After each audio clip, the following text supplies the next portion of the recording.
पुन्हा एकदा कोरोनाचा शिरकाव जो आहे तो महाराष्ट्रात झालेला आहे। मुंबई आणि पुण्यामध्ये सुद्धा रुग्ण मिळून आलेले आहे। मात्र पूर्व विदर्भात काय परिस्थिती आहे या सगळ्या संदर्भात बोलण्यासाठी आपल्यासोबत आरोग्य उपसंचालक डॉक्टर शशिकांत शंभरकर सर आहे। सर, नेमकी काय परिस्थिती आहे पूर्व विदर्भात? काही घाबरण्याची गरज आहे का? काही उपाययोजना जे आहे ते शासकीय स्तरावर किंवा आरोग्य व्यवस्थेकडून करण्यात आल्या? मुंबई आणि पुण्यात कोविडचे रुग्ण आढळल्याची बातमी ही मी टी व्हीवरतीच बघितली। अजूनपर्यंत आमच्या विभागाकडून अशा सूचना आलेल्या नाही, परंतु आणि मुंबई आणि पुण्याच्या जर कंपॅरिझन केलं तर आपल्याकडे अजूनपर्यंत सध्या तरी एकही रुग्ण आढळलेला नाही। आणि जर म्हणजे काही उपाययोजना ज्या आम्ही ऑलरेडी केलेल्या होत्या त्याच उपाययोजना परत आम्ही समजा जर आला तर याच्यावरती आम्ही निश्चितच त्या उपाययोजनावरती आम्ही भर देऊ। आणि सगळ्यांना माझी अशी नम्र विनंती आहे की घाबरण्याचं कारण नाही। आपल्याकडे अजूनपर्यंत कोणताही रुग्ण कोविडचा आलेला नाही, पण समजा जर असे कोविडचे लक्षणं आढळले तर तात्काळ आपल्या जवळच्या आरोग्य केंद्रात जाऊन तपासणी करण्यात यावी, जेणेकरून आपल्याला पुढील प्रतिबंध करण्यास मदत होईल। खरं तसंच आपली आता आपण लाट बघितलेल्या कुठेतरी आपली इम्युनिटी पॉवर जी आहे ती त्याला कॉम्पीट करण्यासाठी तयार झालेली आहे। मात्र कुठेतरी कोमॉर्बिड कंडिशन्समध्ये असतात किंवा शुगर अशा पेशंट्सना काळजी घेण्याची गरज आहे। ती सगळ्याच ठिकाणी असू शकते, मुंबई असो, पुणे असो की नागपूर असो। हो, निश्चितच सुरुवातीचे 2-3 वेव्हजमध्ये आपण बघितलं सगळ्यात जास्त कोमॉर्बिड पेशंटचीच मृत्यू होताना दिसलेले आहे।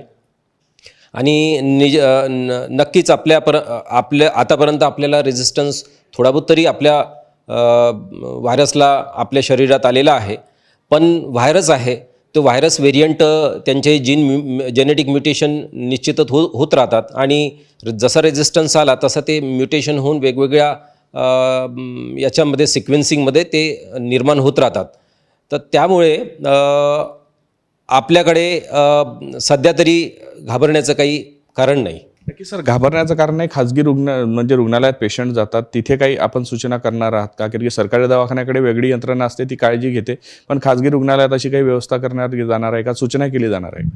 हां, निश्चितच आपल्या सरकारी यंत्रणेमध्ये जे कोविडचे जे प्रोटोकॉल्स आहे आपण ते पाळणारच आहोत, परंतु खाजगी यंत्रणेसुद्धा अशी गरज भासल्यास आम्ही त्यांनासुद्धा यामध्ये इन्व्हॉल्व करू आणि त्यांनासुद्धा इन्स्ट्रक्शन देऊ।